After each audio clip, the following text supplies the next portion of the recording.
Jack gets up from his nice wooden bed in the morning, goes to the bathroom and takes a shower.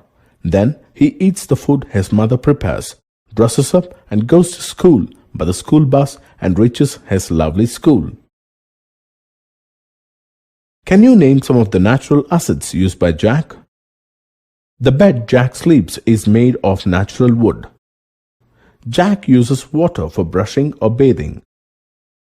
The food Jack eats is obtained from natural resources like plants and animals.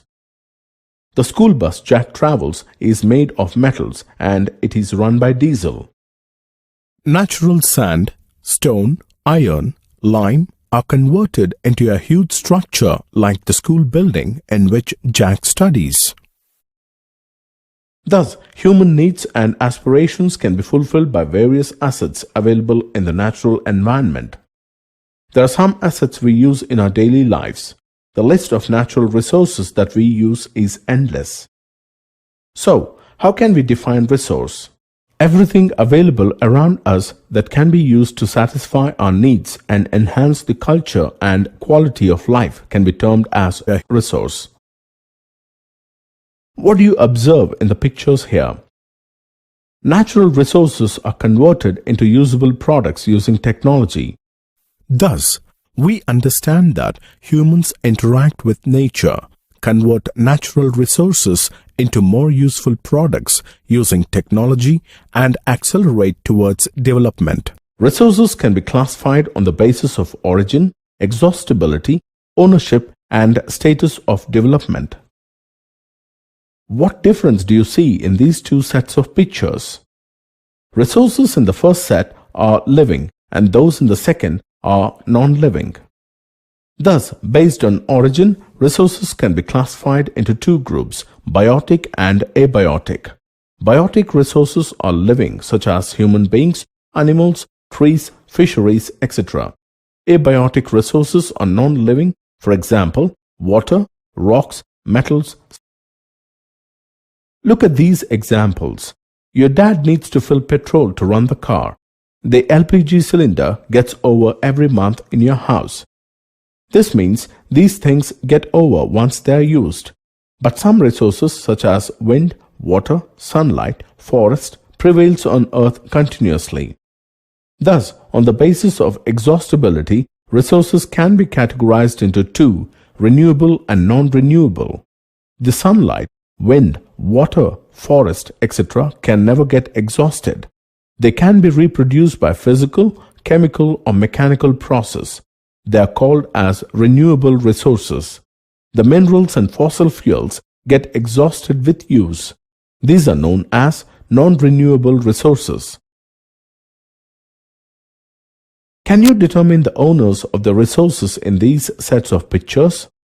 Resources like house, furniture, jewelry, pasture and plantation land, water in private bore well, a private plot are owned by some private individuals. Some of the resources are owned by a particular group of people such as playgrounds, public parks, picnic spots, burial grounds, land for religious institutions, etc. Resources within a territorial boundary of a nation are owned by the particular nation. For example, water resources, forests, wildlife, mineral resources, etc. Some resources are regulated by international institutions. No country can claim or utilize these resources without their permission. For example, oceanic areas beyond Exclusive Economic Zone (EEZ). Exclusive Economic Zone. The areas within 200 kilometers from the coastline is known as Exclusive Economic Zone for the particular country. Thus, resources based on ownership can be divided as individual, community, national, and international. How do you distinguish these resources in the pictures?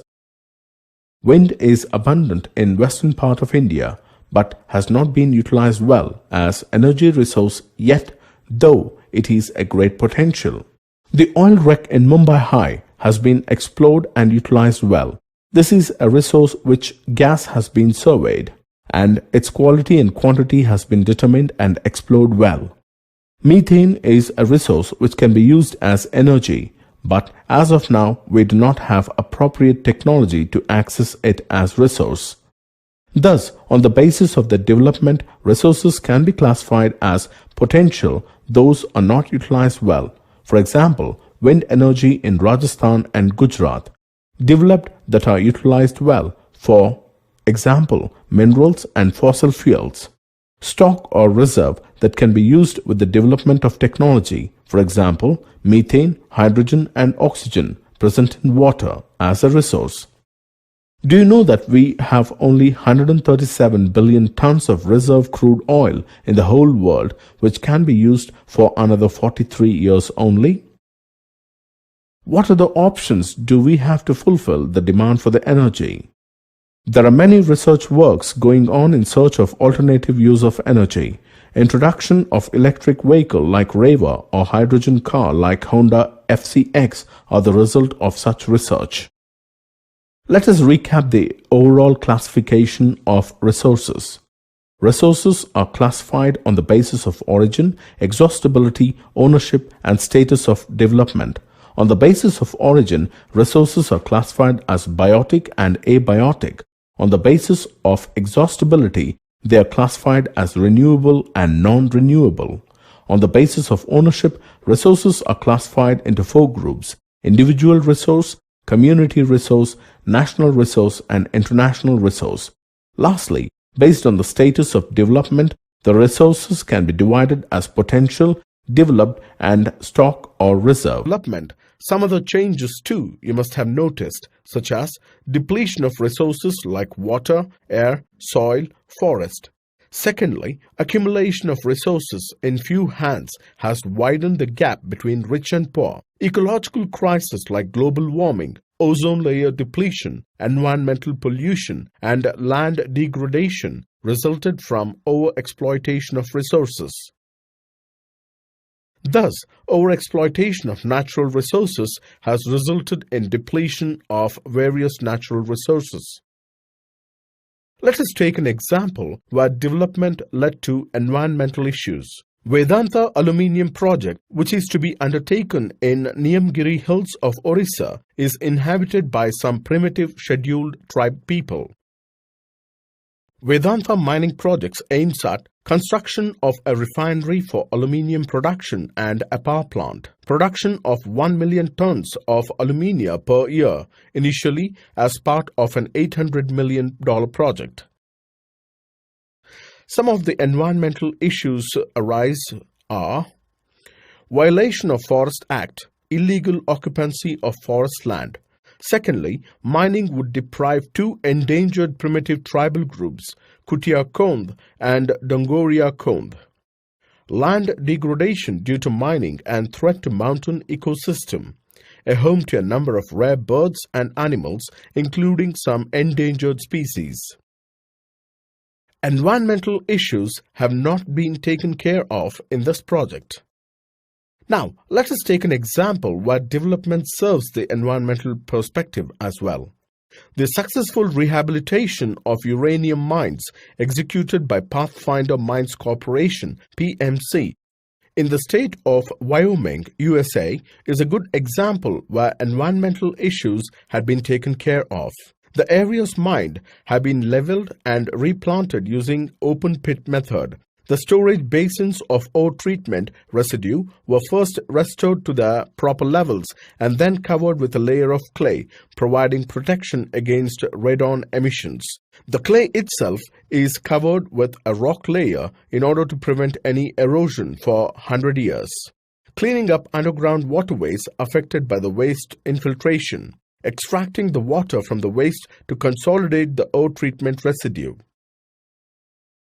What difference do you see in both the projects? In the case of Vedanta mining project, the project would deprive the ethnic communities from fulfilling their own needs. The mining would leave the area deteriorated after cutting down the forest. The mining would degrade the forest ecosystem, which would not remain the same for future. On the other hand, in case of Pathfinder Mines Corporation, the mining area was leveled and replanted by PMC and left the land usable for future generations. PMC protected the area from radon emission and prevented the area from erosion, which would be used for other purposes. PMC left the water clean for future use thereafter. The Pathfinder Mines Corporation has taken care of the environmental concerns as well as the need of future generation, but the Vedanta mining project has not dealt with it. In our own deliberation, we must consider the impact of our decisions on the next 7 generations that Pathfinder Mines Corporation followed well. Such type of development that meets the needs of the present without compromising the ability of future generations to meet their own needs is known as sustainable development.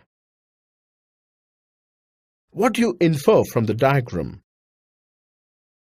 The 2005 World Summit of United Nations refers that there are 3 independent and mutually reinforcing pillars of sustainable development. They are economic development, social development, and environmental protection. Why do you think we need sustainable development?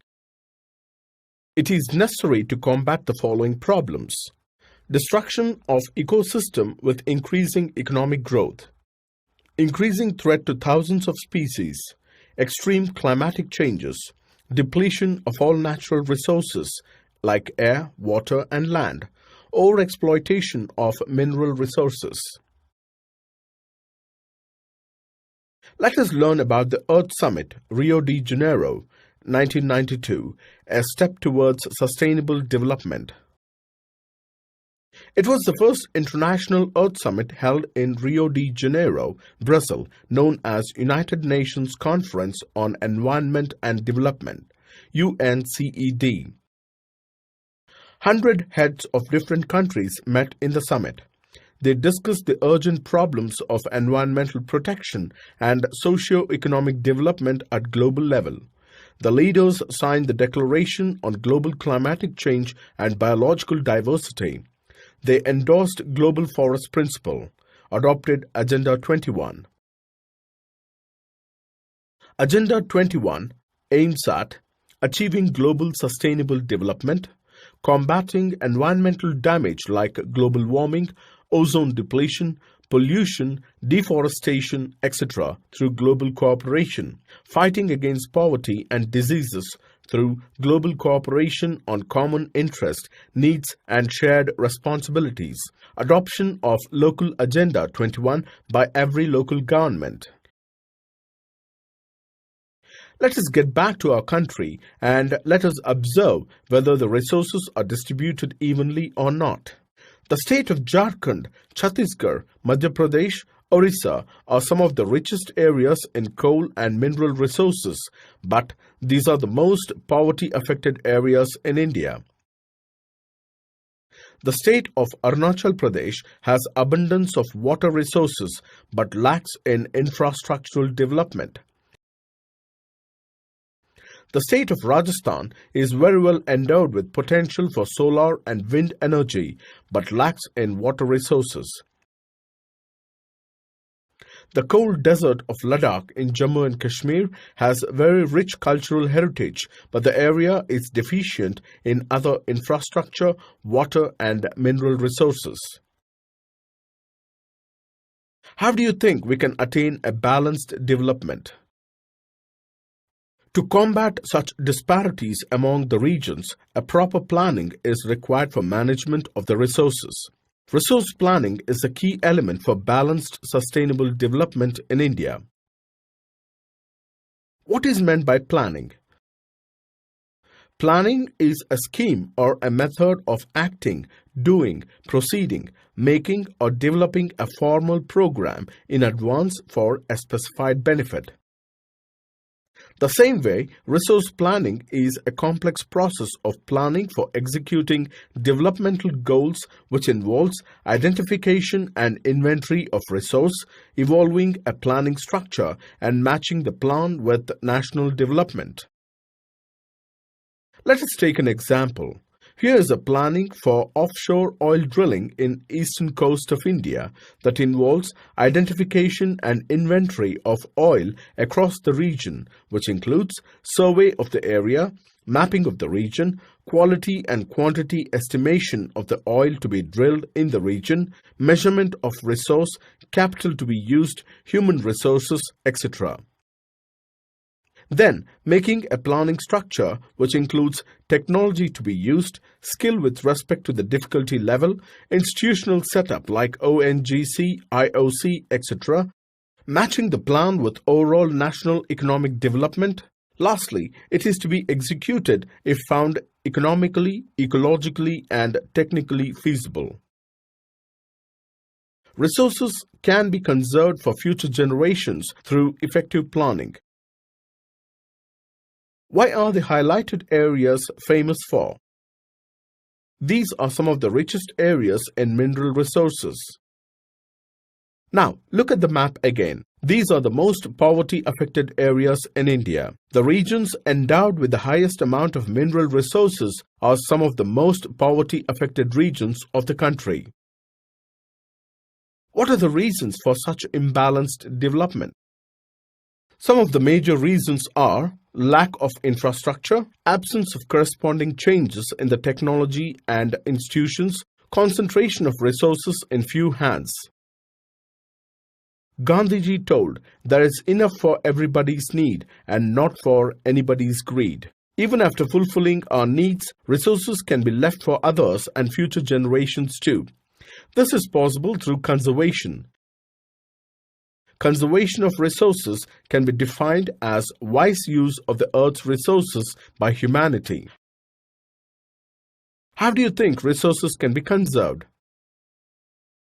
We can conserve our resources by following some small norms known to us, such as switching off the lights and fans when not in use, not letting the water tap run while brushing, walking for short distances, using public vehicles, etc. Why do we need to conserve the resources? Conservation of resources is required to prevent irrational consumption of resources, overutilization of resources, resulted socio-economic and environmental problems. You must be the change you wish to see in the world. There are various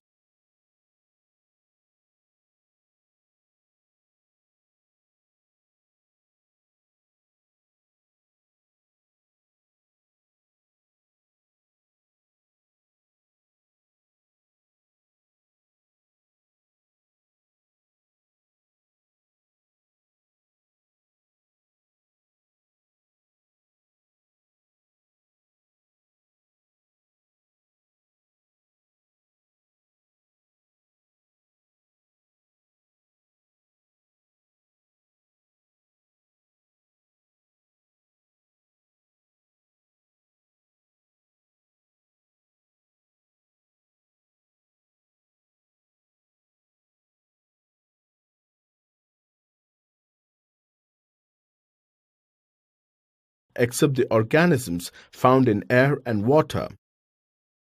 Land supports all the vegetation, wildlife, human life, various economic activities, transport and communication, etc. Almost everything we see on the Earth's surface is supported by land. Land is a natural resource which occupies 29% of the Earth's surface and is of utmost importance to mankind. Recall the land area of our country. India is the 7th largest country in the world with land resource enveloping approximately 1.3 million square miles or 3.28 million square kilometers. Can you classify the land resources of our country on the basis of relief feature? On the basis of relief features, India's land resources can be broadly divided into 3 categories: plateaus, plains, and mountains. Recall the use of each category of relief from previous class. Can you infer the resources or economic activities supported by each category? Plateaus provide good reserves of minerals, fossil fuels, and forest. Plains are used for agriculture and setting up industries. Mountains provide perennial water supply, opportunities for tourism, and ecological balance. Let us have a look at the map and the pie chart to know the distribution of these land resources in our country. About 43% of the land area is plain, which is distributed along the river valley and coastal plains. Mountains account for 30% of the total surface area of the country. About 27% of the area of the country is the plateau region that is located in Peninsula region. Let us have a look at the general purpose for land utilization. Forests. Land not available for cultivation that includes barren wasteland and land put to non-agricultural uses. Other uncultivated land, excluding fallow land, that includes permanent pastures and grazing land. Land under miscellaneous tree crops, groves, and cultivable wasteland. Land left uncultivated for more than 5 agricultural years. Fallow lands includes current fallow, the land left uncultivated for 1 or less than 1 agricultural year, and other than current fallow, land left uncultivated for 1 to 5 agricultural years. Net sown area that includes the area under regular cultivation. Area sown more than once in an agricultural year plus net sown area is known as gross cropped area. Let us study the land use pattern in India. Look at the chart for the land use data of our country gathered in 1960-61 and 2002-2003. Can you infer the changes in some of the major land uses in the pie charts? Positive changes in 2002-2003 compared to 1960-1961. Increase in forest cover, though much lower than the desired 33%. Decrease in barren and wasteland. Decrease in cultivable wasteland. Negative changes in 2002-2003 compared to 1960-1961. Decrease in net sown area. Increase in fallow land and current fallow. Decrease in permanent pasture and grazing. Why do you think these changes as negative? Decrease in net sown area and increase in fallow land is not a good indicator for a country with such a huge population. Decrease in permanent pasture and grazing may lead to shortage of food for huge cattle population in the country. Look at the map. The land under net sown area varies greatly from state to state. States like Punjab and Haryana have more than 80% of total area as net sown area, whereas states like Arunachal Pradesh, Mizoram, Manipur, and Andaman and Nicobar have only 10% of area as net sown.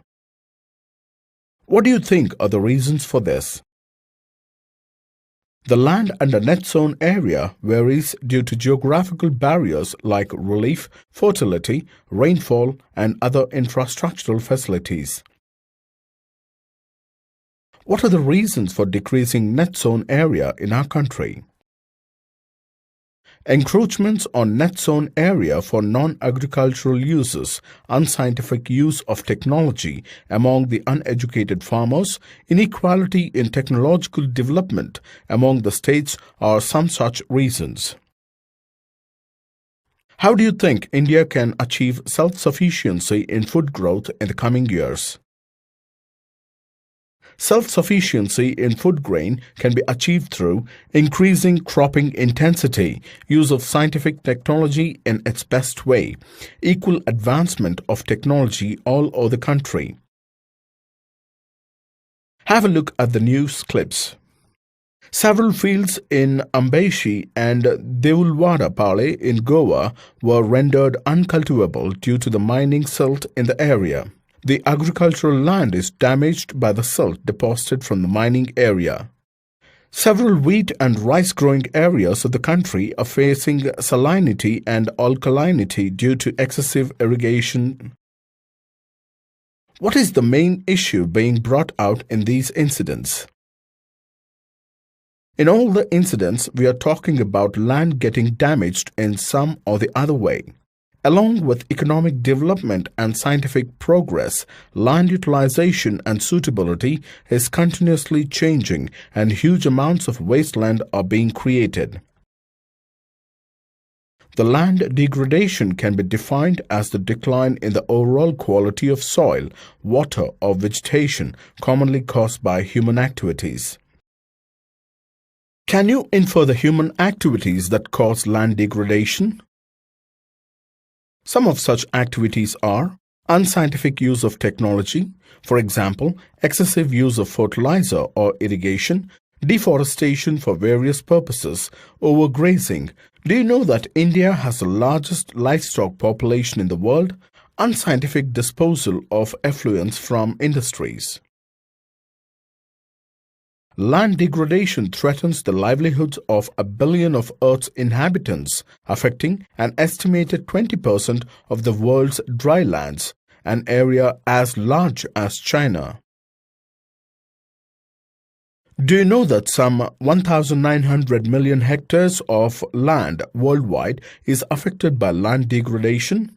There are about 130 million hectares of degraded land in India. Approximately 28% of it belongs to the category of forest degraded area. 56% of it is water eroded area and the rest is affected by saline and alkaline deposits. Let us look at the distribution of these wastelands over the country. Water eroded wastelands are present all over the country in the elevated areas. Unscientific agricultural practices, shifting cultivation and deforestation result into water eroded wasteland. Forest degraded areas are mostly present in Jharkhand, Chhattisgarh, Madhya Pradesh and Orissa. Mining is one important factor leading to such degradation. Saline and alkaline lands are mostly present in Punjab, Haryana and western Uttar Pradesh. This mainly results from over-irrigation. Can you predict the wind-eroded areas of a country?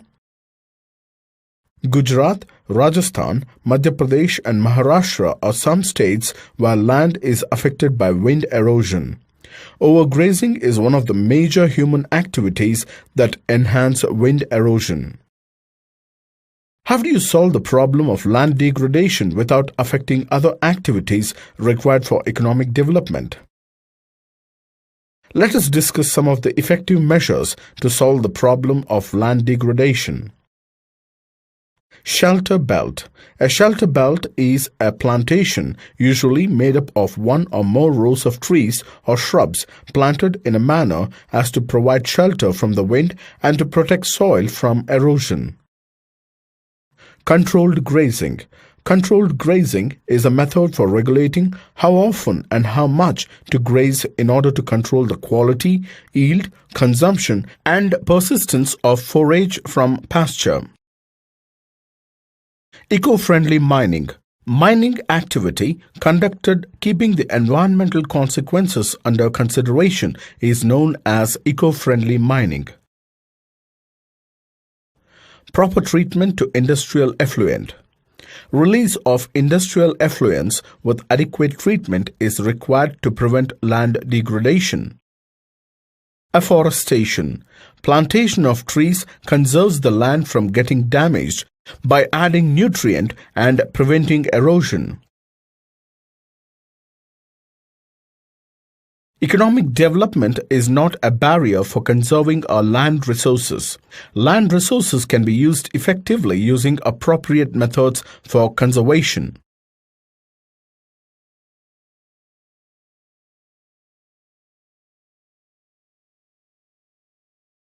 Is on a study tour visiting various places in our country. He is in a village in Haryana. Jack is surprised to see the type of soil in the village which is so different from the other village in central Maharashtra he visited last week. I really wonder why the soil in different places differs so much. Let us try to get an answer looking at the relief map of our country. Recall how the highlighted area on the map was formed.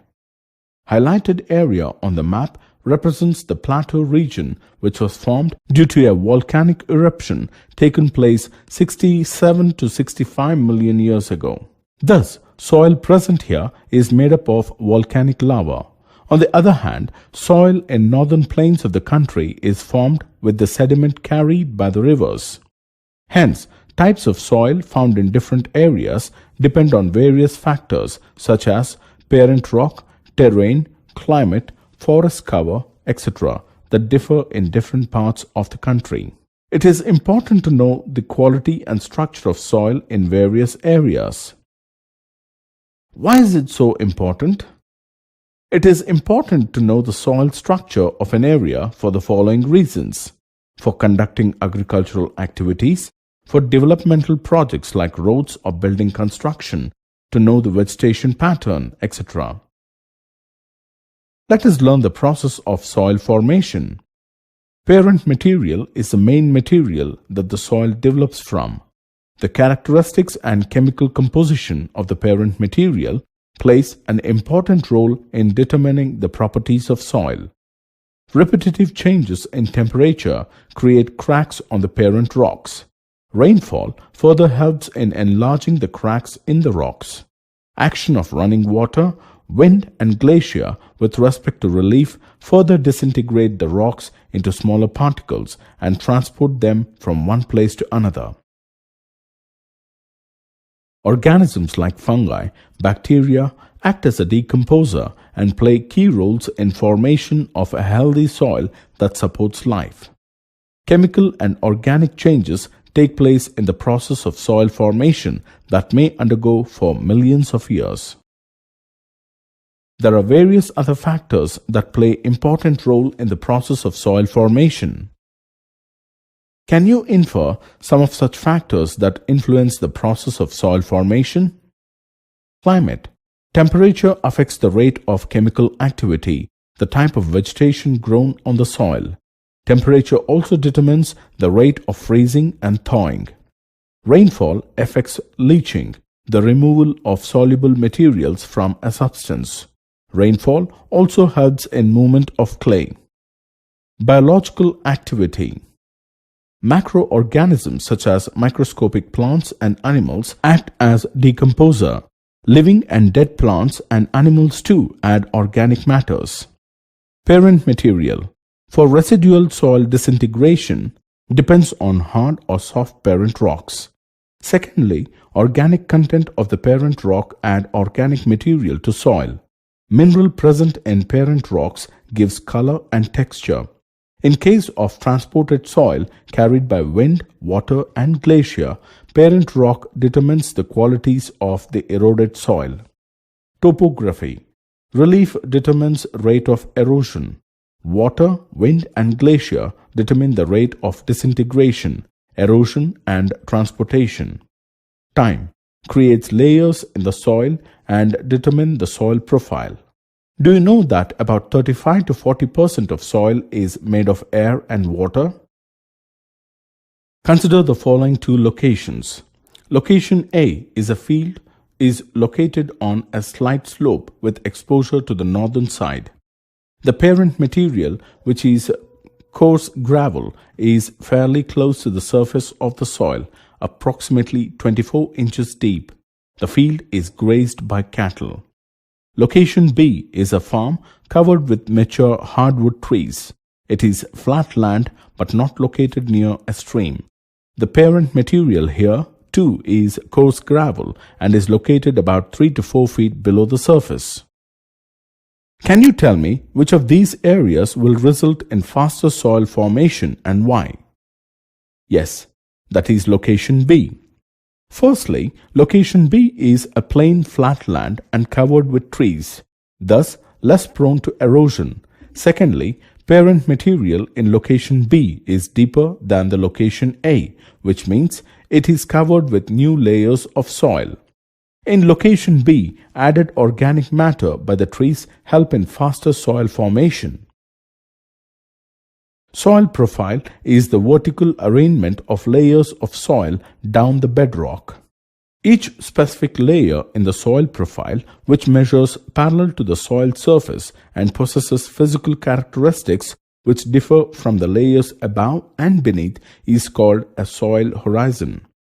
A horizon formation is a function of a range of geological, chemical, and biological processes that occurs over long periods of time.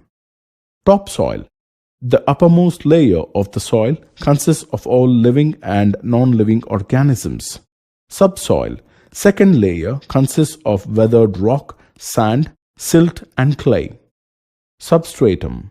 This is the third layer of soil consisting of weathered parent rock material, unweathered parent bedrock, rock present in its original position.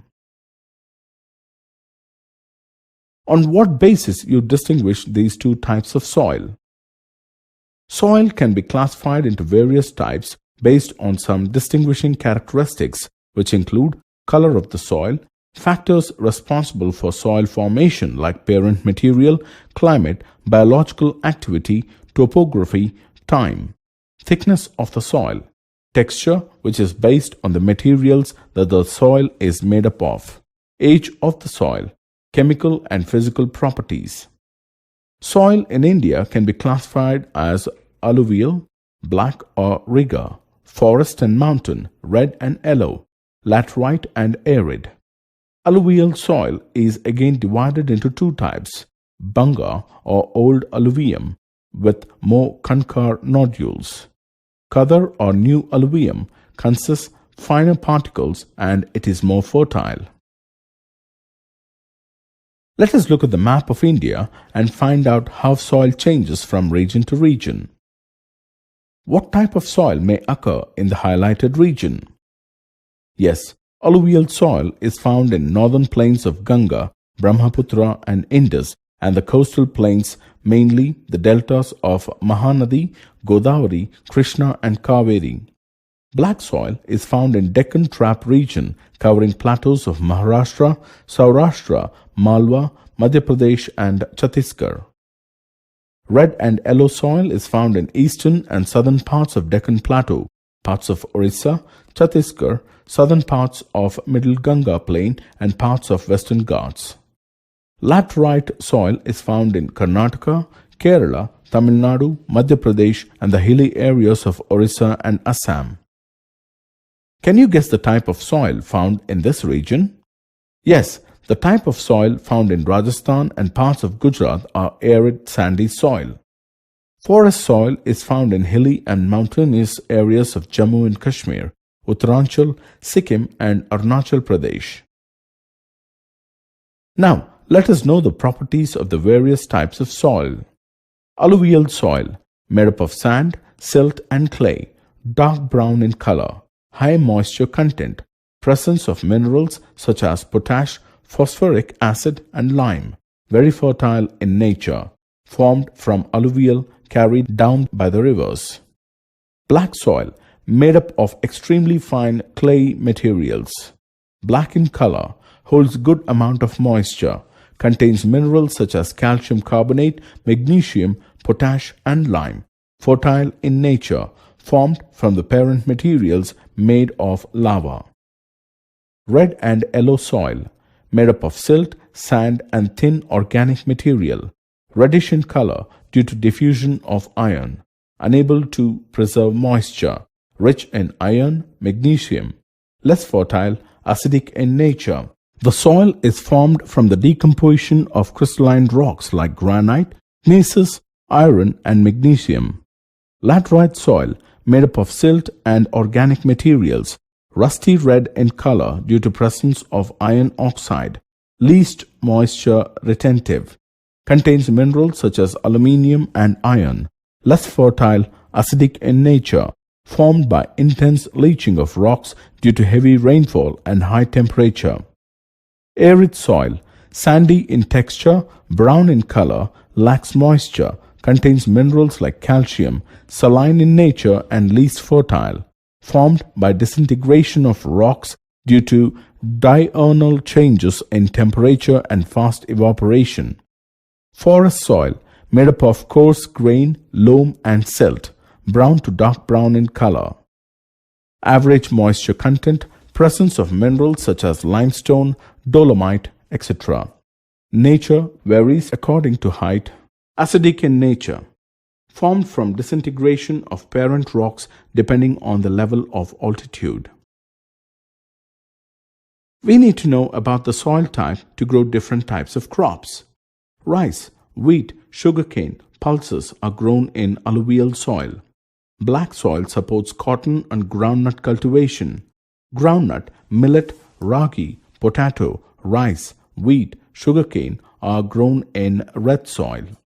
Laterite soil supports cashew nut, spices, tea, coffee and rubber cultivation.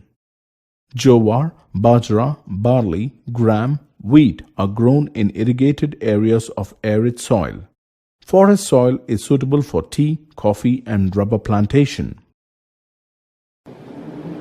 What do you observe here? At certain places, the soil seems to have blown away or washed out. This process of disintegration and denudation of the topsoil and subsequent washing down or transportation from one place to another is known as soil erosion. There are some natural agents that cause soil erosion. These are wind, water and glacier. Human activities such as deforestation, overgrazing, mining and defective farming aggravate the process. Can you infer the impact of soil erosion? The main impact of soil erosion is reduction of soil quality that results from the loss of nutrient-rich upper layers of soil and the reduced water-holding capacity of the eroded soil. In addition to this, soil that is transported to other regions can create off-site problems like silting up of dams, disruption of ecosystems, and contamination of drinking water, etc. What difference do you see in these images? These are various types of soil erosion: sheet erosion, gully erosion, and wind erosion. When water flows as a sheet over large area down the slope, washing away the topsoil, it is called as sheet erosion. Sheet erosion commonly occurs on recently plowed fields or on poorly consolidated soil material with scant vegetative cover. Sometimes the running water cuts through the clay soil, making deep channels known as gullies. Consequently, the land becomes unfit for cultivation and known as bad land. The ravines of Chambal Valley is one such example. Sometimes the soil particles on the flat or sloping land surface are lifted and blown off. This type of erosion is known as wind erosion. This kind of erosion is prominent in dry, sandy western part of the country. Let us have a look at stark reality of Majuli. Do you know that one of the largest freshwater islands in the world, Majuli, is located in the river Brahmaputra and is facing a serious issue of soil erosion?